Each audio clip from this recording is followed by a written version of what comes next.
नमस्कार, सीएनबीसी आवाज पर आप सभी का स्वागत है। आप देख रहे हैं खिलाड़ी नंबर 1 भारतीय बाजारों में।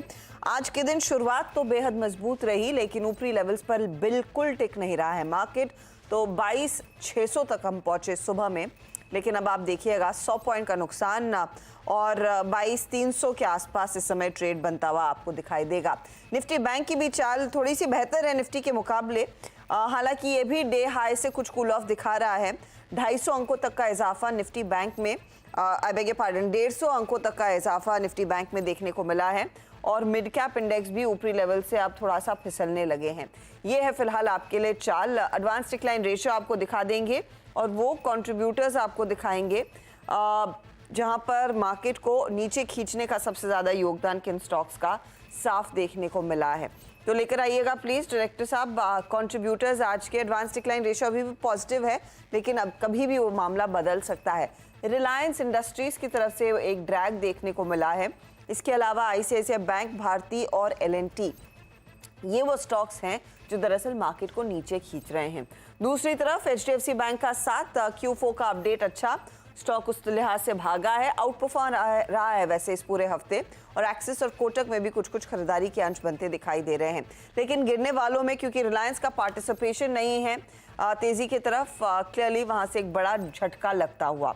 अब ऐसे में हमारे जानकारों की क्या रणनीति रहेगी, उनका ट्रेड क्या बनेगा, इस सब पर बातचीत करेंगे। लेकर आते हैं आपके लिए कल तक के रिटर्न्स और फिर बात करेंगे आज की तैयारी क्या होगी। 10.6% के रिटर्न्स के साथ जतिन लीड कर रहे हैं, वीरल दूसरे स्थान पर करीब 8% के रिटर्न्स इनके और 2.5% के रिटर्न्स है कपिल शाह के। आप तीनों का ही स्वागत है। जतिन, आज जो अचानक मार्केट में एक रिवर्सल आया है उसे कैसे पढ़ना है, कंसिडरिंग आज एक्सपायरी का दिन है? Good morning everybody. तो आज के दिन हमने देखा था एक डिफरेंट चीज जो देखी थी कि वो गैप अप ओपनिंग के साथ ट्रेड हुआ, ओपन हुआ। पिछले 3-4 ट्रेडिंग सेशन से एक माइल्ड या तो पॉजिटिव या तो एक नेगेटिवली ओपन हो रहा था। तो कहीं ना कहीं ये जो ऊपर की तरफ हमें जो एडवांटेज मिला था उसके ऊपर कैपिटलाइज नहीं हो पाया। तो मेरे को लगता है कि कहीं ना कहीं ये ओवरऑल मेरे को नहीं लगता है कि कोई ट्रेंड रिवर्सल का संकेत है। हम फिर से वही रेंज में आके स्लिप हो गए हैं जो 22,350 22,400 का जो सपोर्ट बैंड था वहीं पे आके स्लिप हो गए। तो मेरे को लगता है कहीं ना कहीं फिर से कंसोलिडेशन फेज चलेगा। लेकिन फिर से अगर जो लास्ट 2-3 दिनों से जो हमें ओवरऑल तेजी का माहौल दिख रहा था वो शायद आज के ट्रेडिंग सेशन में या तो अगले 2-3 ट्रेडिंग सेशन में नहीं देखने मिलेगी। स्टॉक स्पेसिफिक रहेगा। स्टॉक स्पेसिफिक्स रहेंगे। मार्केट पे रुझान, पीएसयू बैंक जो कल काफी अच्छा पार्टिसिपेट कर रहे थे, आज वहां से देखिए कुछ मुनाफा वसूली बनती दिखाई दे रही है। हालांकि एचडीएफसी बैंक एक बहुत स्ट्रॉन्ग मूवर रहा है, उसके बदौलत क्या चांसेस हैं कि निफ्टी बैंक में शायद एक तेजी का ट्रेड संभल जाए आज? वीरल, आपकी अप्रोच क्या रहेगी? अगर निफ्टी बैंक की बात करें तो उसमें भी हमें देखने में आज के आज गैप अप ओपन हुआ है, वहां से हमें थोड़ा करेक्शन देखने मिला है। ओवरऑल देखेंगे तो पीएसयू बैंक्स में आज गिरावट देखने मिली है। साथ ही देखेंगे तो प्राइवेट सेक्टर में भी थोड़ा गिरावट है, हालांकि एचडीएफसी बैंक थोड़ा पॉजिटिव चल रहा है। तो ओवरऑल मुझे लग रहा है यहाँ पे थोड़ी रिकवरी यहाँ से आनी चाहिए। अगर ये लेवल स्टेबल सस्टेन करते हैं आज के लोग तो यहाँ से फिर से पुल बैक हमें देखने मिल सकते हैं और फिर से जो इनका ऊपर के हाई से 48,300 और ये सब बैंक निफ्टी फ्यूचर के ये क्रॉस हो सकते हैं। तो ओवरऑल मुझे लग रहा है यहाँ पे थोड़ा कंसीडर करके सेकंड हाफ में रिकवरी देखने मिल सकती है। सेकंड हाफ में रिकवरी की उम्मीद, कपिल आप भी एक्सपेक्ट कर रहे हैं सेकंड हाफ शायद बेहतर हो? जी, बेसिकली इंडेक्सेस का एक रिट्रेसमेंट हो सकते हैं वैसे, लेकिन जो हम दूसरे मार्केट का पॉकेट्स देखते हैं mid cap and small cap, तो वहां पे अभी तक भी कोई मोमेंटम ओझल होते हुए नहीं देखने मिल रही है। स्मॉल कैप इनफैक्ट अभी भी पॉजिटिव टेरिटरी में ट्रेड कर रहा है। तो अगेन स्टॉक स्पेसिफिक और सेक्टर स्पेसिफिक रोटेशंस हमें देखने मिलते रहेंगे, और सेक्टर स्पेसिफिक में भी सब सेक्टर्स कैटेगरीज जो होती है वहां पे हमें ज्यादा ट्रैक्शन देखने मिलेगा। सेक्टर स्पेसिफिक रहे तो ज़्यादा बेहतर है। स्टॉक स्पेसिफिक एक्शन जोर दिखाएगा, लेकिन शायद इंडाइसेस लेवल पर, इंडेक्स लेवल पर वो मोमेंटम नहीं देखने को मिलेगा। चलिए एक एक करके सभी के ट्रेड्स लेना शुरू करते हैं। वीरल का पोर्टफोलियो में देख रही हूँ, साइंट के ट्रेड के साथ ये अभी भी बने हुए हैं और इन्होंने आज सुबह में ग्रैन्यूल्स में मुनाफा बुक किया और जमुना ऑटो से एग्जिट किया। साइंट को के ट्रेड को ये फिलहाल होल्ड करे। वीरल, आज का नया सौदा? मेरा सौदा फिनोलेक्स केबल पे रहेगा। देखेंगे तो हमें नीचे से पुल बैक अच्छा देखने मिला और लास्ट 3-4 डेज से कॉन्सोलेशन अच्छा हुआ था, उसे भी ब्रेकआउट किया और अभी हाई पे चल रहा है। लग रहा है यहाँ से ऊपर में 1150 तक के लेवल्स हमें देखने मिल सकती है, तो ये लेवल्स पे बाय करके चलना चाहिए। स्टॉप लॉस अराउंड 970 का रहेगा। 970 का स्टॉप लॉस और टारगेट दोहराएंगे प्लीज। 1150। 1150 के टारगेट के लिए एक मौका। फिनोलेक्स केबल में आप कह रहे हैं पोजीशन तेजी की बनेगी, ठीक है। कपिल का पोर्टफोलियो देखें तो क्रॉम्पटन को एग्जिट कर लिया 280 के लेवल्स पर। केपीआर मिल कल स्टॉप लॉस ट्रिगर हुआ, आज अनफॉर्चुनेटली अभी प्राज इंडस्ट्रीज में भी आपका स्टॉप लॉस ट्रिगर हो चुका है। तो ये भी स्टॉक गया। अब आप होल्ड कर रहे हैं आई थिंक। नहीं, कोई भी ट्रेड नहीं। कपिल, फ्रेश अप्रोच के लिए आज का पहला सौदा। जी, यहाँ पे मैं सबसे पहले एक स्टॉक जहाँ पे आज एनिमल फीड स्टॉक्स में मुझे कुछ मोमेंटम देखने मिल रही है, तो यहाँ पे मेरा सबसे पहला स्टॉक अवंती फीड्स का रहेगा। अवंती फीड्स का एक अच्छा सा बेस बना के आज थोड़ा सा पुल बैक हमें ऊपर में देखने मिल रहा है, तो मुझे लग रहा है कि ये कंटिन्यू रहना चाहिए। 332 का लेवल है, तो करंट लेवल पे इनिशिएट कर सकते हैं। 325 का स्टॉप लॉस बैठेगा यहाँ पे, और ऊपर में हमें 575 की मोमेंटम देखने मिल सकती है। तो फिलहाल के लिए मेरा एक ही ये ट्रेड है। आपने 525, you mean 525 will be stop loss, right? Yes. आपने गलती से 325 का, नो वरीज। 575 का टारगेट और 525 स्टॉप लॉस। अवंती फीड की हो रही है बात, जो स्टॉक 533 के आसपास कर रहा है कारोबार। ये है वो ट्रेड जो कपिल ने पिक किया है। जतिन का पोर्टफोलियो अब आप देखेंगे। जतिन ने भी आज मुनाफा बुक किया है एक्साइड, यूपीएल और जीई शिपिंग जैसे ट्रेड्स में। जतिन, आज का फ्रेश ट्रेड? जी, आज का मेरा फ्रेश ट्रेड ट्रेंड पे होगा। तो पिछले 3 हफ्तों से ट्रेंड एक कंसोलिडेशन फेज में है। कहीं ना कहीं एक डिसेंडिंग ट्रायंगल पैटर्न कंप्लीट हो चुका है, और मैं एक्सपेक्ट कर रहा हूँ कि उसका ब्रेकआउट ऊपर की तरफ आए। तो ट्रेंड में लॉन्ग जाने की सलाह रहेगी। स्टॉप लॉस मेरा 3895 का रहेगा, और टारगेट मेरे 4155 के रहेंगे। 4155 के लेवल्स के लिए ट्रेंड में एक मौका आप कह रहे हैं, तेजी की पोजीशन लेकर चलें तो यहाँ पर एक अच्छी खासी अपॉर्चुनिटी है। 3895 स्टॉप लॉस का काम करेगा। जतिन, दूसरा ट्रेड इस समय देंगे या फिर दोपहर तक का इंतजार होगा? एक्चुअली मैं दोपहर तक का थोड़ा इंतजार करूंगा, थोड़ा क्लैरिटी मिलने के बाद दूसरा ट्रेड इनिशिएट कर सकता। Fair enough. वीरल? मैं भी वेट करूंगा, सेकंड हाफ में अगर क्लैरिटी आएगा तो कॉल देंगे। कपिल, कोई स्टॉक आइडेंटिफाइड है या फिर रुकना चाहेंगे? जी, फिलहाल मैं यहाँ पे रुकना चाहूंगा, looking at the market clarity. Okay, तो कुछ क्लैरिटी का इंतजार रहेगा। एक एक स्टॉक के साथ फिलहाल हमारे जानकार संतुष्ट हैं। देखते हैं इस शो के दूसरे अंश में कुछ स्टॉक्स आइडेंटिफाई करते हैं या फिर दोपहर तक का इंतजार रहेगा। बहरहाल बात करते हैं कॉर्पोरेट स्कैन की, और आज फोकस में है इलेक्ट्रॉनिक मार्ट इंडिया। याद होगा आपको कि परसों ही या फिर इस हफ्ते की शुरुआत से जो खबर जोर दिखा रही थी कि ये सीजन गर्मियों वाला, अपार गर्मी वाला रहने वाला, भीषण गर्मी की तैयारी दरअसल होनी चाहिए। ये आईएमडी की तरफ से चेतावनी आई। उसके बाद home appliances, consumer durable stocks में एक अच्छी खासी तेजी देखने को मिली, और इसी बिजनेस में दरअसल इलेक्ट्रॉनिक मार्ट इंडिया है। गर्मी का सीजन शुरू होते ही एसी, रेफ्रिजरेटर, कूलर्स के प्रोडक्ट की डिमांड बढ़ने लगती है। तो इस समय क्या फीलर्स बनते दिखाई दे रहे हैं? क्या वो डिमांड वाकई में मार्केट में आ चुकी है या फिर कुछ और समय लगेगा? इसी पर बात करने के लिए हमारे साथ कंपनी के chief financial officer Premchandra Devarakonda जुड़ रहे हैं। प्रेमचंद जी, स्वागत है आपका। ये चेतावनी तो आईएमडी ने दे दी है और उसके बाद स्टॉक्स में अच्छी खासी तेजी बनती दिखाई दी। ये बताइए, आप लोग क्या इन्वेंट्री स्टॉकअप करना शुरू कर चुके हैं एसी, कूलर्स या फिर रेफ्रिजरेटर्स की? Yeah, good morning. First of all, thank you very much for having me on your show. Second thing, my Hindi is a little bad, so I would like to answer in English. Please, by all means. See, this year, like this summer is very hot in AP and Telangana states. It started sometime in the first week of March. And in fact, in Delhi also, the temperatures are rising. And in fact, for the last 1 week, we could see like spike in demand for these cooling products, mainly air conditioners and air conditioners and air coolers. And we are ready with our inventories to cater to the needs of these consumers. Roughly, वो demand कितनी बढ़ती है, mister Premchand? Is this primarily products that are being replaced or are these new products? कुछ data points है क्या आपके पास? See, this is actually, in my opinion, it is a price-sensitive information, and it is. Let us not talk much about this, but definitely, as compared to the last year March, there has been a decent increase in the demand. So Okay, that means it is decent, means it is more than 25%. more than 25% तक की demand है. Can you give me the breakup as to what is the demand in ACs, coolers and refrigerators? Or See, is it refrigerator demand is, it's not, in fact, nowadays it is not seasonal. It is not, it is evenly spread across the year. And now what happens, like normally the demand for the air conditioners will peak up sometime before the start of the festive season.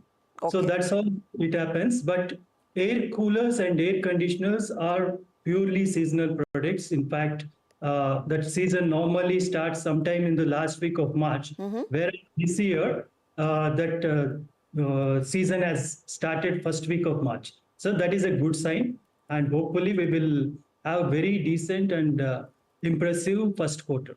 तो क्या पर्याप्त inventory है? Is there adequate inventory in the market, Mr. Devarakonda? Because the demand has picked up nearly a month in advance.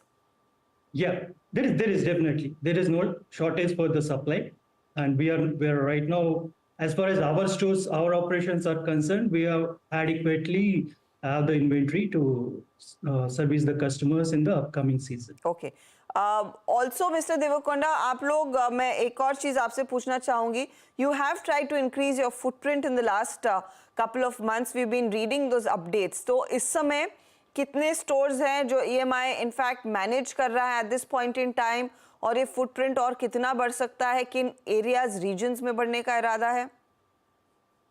In the upcoming season, in the current financial year, that is FY25, we are planning to add 25 more stores, out of which close to 10 stores will be in NCR and 15 stores will be in AP and Telangana.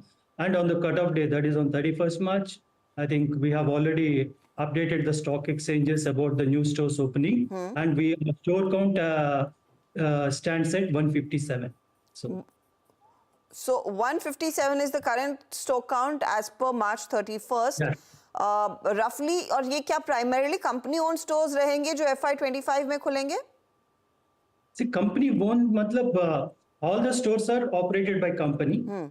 So out of which normally on average 15% of our properties are owned by company and balance are on the lease. So that ratio will be maintained in future as well. Okay. If you could also give me insight coming back to the product mix, क्योंकि आप कह रहे हैं electronic AC और of course आपके cooler की demand बड़ी है. What percentage of sales come from these particular products, these cooling units? Normally in the first quarter of any year, the cooling products, and we categorize them under the large appliances. So large appliances that include televisions as well. So all put together, they constitute close to 45% of the total sales in the first quarter. And that same ratio will be maintained in future. Okay. So, and when we take it for the full year, it will be 35% will be the mobiles, and 15% will be the small appliances, and the balance will be the these things, what we call large appliances. Large appliances. But large appliances will also then include refrigerators and televisions is what you're mentioning. That's right, yes. You will not have a breakup for ACs alone, ACs and coolers alone. ACs alone, normally, historically, we have about 10% contribution from air conditioners. Okay. Roughly. So that is going to, we are optimistic that in the upcoming summer season, that ratio will slightly improve. How far we will come to know only at the end of the season. Mr. Devarakonda, I want to understand some historical data here, sir.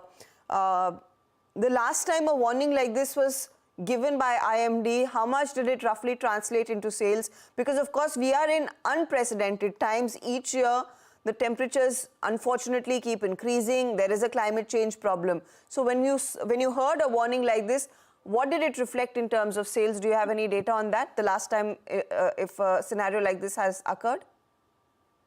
See, I have in the last 4 years, if you look at this, the trend. So in FY21, we had that pandemic lockdown period. Correct. So the entire summer season washed out. And last year, what happened? There were unseasonal rains during the first quarter. Right. So as a result, even the normal sales are also got impacted. After, like in the last 4 years, this is the first year we could see a promising summer season, and it is going to be favorable to the cooling industry. I mean, what you call cooling product industry. Okay, in that case, then is your same store sales growth likely to beat what you've delivered in the first 9 months of this financial year, which was roughly around 10%? Are you likely to do far better than that? Again, that is a price sensitive information. Let us stick to only that 9 months period, which is 10%. And in the the future financial information, upcoming financial year also, if we cross that 10% mark, it is a decent growth in our same stores. I get your point. बहुत shukriya. I understand you're in a silent period and you've tried to answer my questions, but good luck to you, and let's hope the numbers reflect a strong quarter for you, especially Q1. जिस तरह की demand की आप बात कर रहे हैं, तो करीब 25% डिसेंट ग्रोथ, यानी कि 25% डिमांड की बात हो रही है. इंक्वायरीज आना शुरू हो गई हैं. नॉर्मली जो सीजन इन कंपनियों के लिए मार्च के एंड या फिर अप्रैल के बिगनिंग में शुरू होता है, इस बारी मार्च के महीने, मार्च 1 से ही शुरू हो चुका है, और उसके लिए पर्याप्त इन्वेंट्री है. कूलर्स और साथ ही साथ एसी की डिमांड अच्छी खासी है.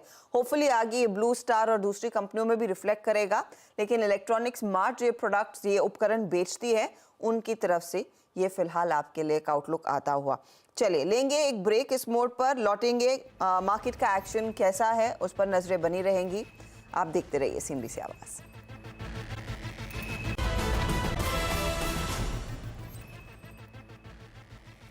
आप देख रहे हैं खिलाड़ी नंबर 1. भारतीय बाजारों में वॉलेटिलिटी देखने को मिल रही है. हम 22,316 तक फिसले थे, वहां से अब 100 पॉइंट की रिकवरी आ गई है. 22,413 के लेवल्स. हालांकि अभी भी डे हाई से आप करीब हमें 200 पॉइंट नीचे देखेंगे, तो काफ़ी उठापटक देखने को मिल रही है. लेकिन निफ्टी बैंक है जो रुकने का नाम नहीं ले रहा. अच्छी तेजी, इनफैक्ट एकदम कॉन्ट्रा कॉल निफ्टी बैंक के ट्रेडर्स ने लिया है. और आज के इस मूव में आप गौर करेंगे, वो ग्राफिक प्लेट आपको साफ दिखाई दे रहा है.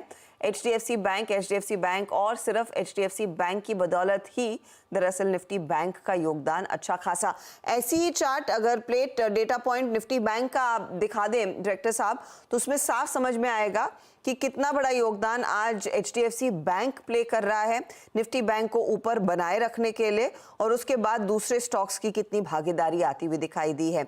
ये देखिए करीब 350 अंकों का उछाल या फिर जो कंट्रीब्यूशन है वो HDFC बैंक का ही है, और उसके बाद बाकी बैंक में एक्सिस, AU स्मॉल, कोटक, बंधन एक्सेट्रा आ रहे हैं. और मंदी की तरफ ऑफ कोर्स ICICI बैंक एक बड़ा ड्रैगर है. जतिन, HDFC बैंक, ये Q4 का अपडेट आया, अच्छा अपडेट था, और हमारे दर्शकों की सहूलियत के लिए मैं एक बार दोहरा देती हूँ, जहाँ पर हमने देखा है sales I beg your pardon, जो डिपॉजिट ग्रोथ है वो करीब 7.5% बढ़कर आया. ग्रॉस एडवांसेस में 1.5% का इजाफा है, लेकिन रिटेल लोन अगर आप देखेंगे वो करीब 3.5% बढ़ी है. कमर्शियल बैंकिंग और रूरल बैंकिंग में 4% का इजाफा देखने को मिला है, और अगर डिप आया है वो कॉर्पोरेट और होलसेल लोन्स में ही देखने को मिला है. ये डेटा पॉइंट था जो आज सुबह मार्केट ओपनिंग से पहले आया, और हाथों हाथ इस डेटा को लिया, स्टॉक में तेजी आई है. अगला पड़ाव क्या रहेगा? और एक चीज आपने गौर की होगी कि कल तक भले ही निफ्टी बैंक भी थोड़ा सा बीच में वॉलेटाइल था, HDFC बैंक एक तरफा तेजी दिखा रहा है. ये मूव कहां तक ले जाएगा स्टॉक को? देखिए, अगर जो मैं एक रिट्रेसमेंट लगाऊं जो फॉल का पूरा, तो उसका जो रिट्रेसमेंट लेवल 50% रिट्रेसमेंट अराउंड 1540 और 61.8% रिट्रेसमेंट लेवल अराउंड 1584-85 के लेवल पे आ रहे हैं. तो मेरे को लगता है कहीं ना कहीं करंट भाव से भी अराउंड 4 to 5% का अपसाइड पोटेंशियल है इस स्टॉक में. तो कोई भी अगर जो डिप्स आए तो आई थिंक उसे as a buying opportunity use करनी चाहिए। ओके, डिप्स को बाइंग अपॉर्चुनिटी के तौर पर यूज करें। 1584 की तरफ बढ़ने के पूरे चांसेस एचडीएफसी बैंक के दिख रहे हैं। अच्छा, बंधन, एयू स्मॉल, सिटी यूनियन, ये दूसरे बैंक्स भी हैं मिड कैप्स में जहां पर तेजी देखी जा रही है। कपिल, इनमें से कोई जो आप ट्रेड लायक सोचते हैं, आगे कुछ मौका मिलेगा? ईयू बैंक में तो काफी अच्छा स्ट्रक्चरली में मूव ऊपर में आते हुए देखने मिल गया है, और सीयूबी एक ऐसा स्टॉक है जो काफी टाइम से उसने अंडर परफॉर्म किया हुआ है। हाई टाइम फ्रेम पे अपने lower band of the consolidation patch पे ही चल रहा है, जो कंसोलिडेशन पैच ऑलमोस्ट 2 साल से चला हुआ है। और रिसेंटली काफी अच्छा एक मूव आ गया है ऊपर में, 154 पे चल रहा है। थोड़ा सा रिट्रेसमेंट में हो जाए तो मेरे ख्याल से 146 के जो लेवल है वो काफी अच्छे सपोर्ट लेवल काम करेंगे। तो 7-8 दिन की मूवमेंट के बाद में मोमेंटम थोड़ा सा कूल ऑफ होता है 146 के अराउंड में, तो वहां पे एक बेहतरीन बाय अपॉर्चुनिटी हमें सीयूबी में फिर से देखने मिल सकती है। ओके, एक opportunity clearly AU small finance bank में दिखाई दे सकती है। चलिए, एक काम करते हैं, अब खिलाड़ी नंबर 1 पर वापस लौटते हैं। जो हमारे जानकारों ने ट्रेड्स आइडेंटिफाई हैं किए हैं, उसका कितना फायदा मिल रहा है ये आपकी स्क्रीन पर आ जाएगा। देखिए, जतिन का पोर्टफोलियो एक जगह खाली है, एक स्टॉक ऐड किया। ट्रेंड 4155 का टारगेट, 3895 का स्टॉप लॉस है। इस समय ट्रेंड इनको करीब करीब 0.30% के रिटर्न्स जोड़कर दे रहा है। अगला है कपिल का स्टॉक, अवंती फीड, 575 का टारगेट, 525 का स्टॉप लॉस। तेजी वाला ट्रेड, ये 0.19% तक के रिटर्न जोड़ रहा है। विरल ने एक ट्रेड रखा है, एक जोड़ा, एक और नया आगे आएगा। तो साइंट जो कैरी किया है 2200 का टारगेट, 1975 का स्टॉप लॉस, और फिनोलेक्स केबल 1150 का टारगेट और 970 का स्टॉप लॉस है। यहाँ पर साइंट 3-3.25% ऊपर, तो फिनोलेक्स भी करीब 1-1% तक की कमाई करके दे रहा है। अब देखते हैं ओवरऑल रिटर्न्स की सिचुएशन और मुनाफे का मीटर किसके फेवर में अब ज़्यादा टिक करने लगा है। जतिन बाय फार लीडर अभी भी कायम है 15.71% के रिटर्न्स के साथ। व्हीलर अब करीब 9.5% के रिटर्न्स पर हैं। कपिल शाह 1.35% के रिटर्न्स पर बैठे हैं। ये है आपके लिए ताज़ा अपडेट खिलाड़ी नंबर 1 का। दोपहर में और ट्रेड्स आएंगे, वो जानकारी और ओवरऑल रिटर्न्स की जानकारी 1 बजे मिड कैप मंत्र में आपके साथ शेयर की जाएगी। और ऑफ कोर्स ये सारे अपडेट सोशल मीडिया हैंडल्स पर भी हम शेयर करेंगे।